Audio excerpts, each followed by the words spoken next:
Hello friends, welcome to my YouTube channel. So today in this video I am going to show you how to enable dark mode on this device.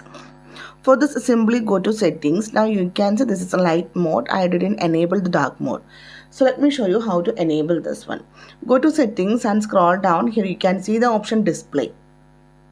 Tap on this one. So first option you can see light and dark. Now the light mode is enabled. If you want to enable dark mode, tap on the option dark.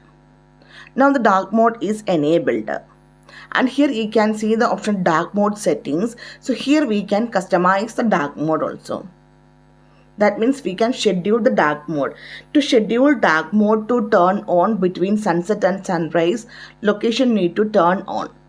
Okay, and also we can customize the timing. If you want to schedule turn on this one, then here we have to, and you can choose two options, sunset to sunrise or custom schedule. If you select the option custom schedule, here we can set the time, start and the end time of the dark mode.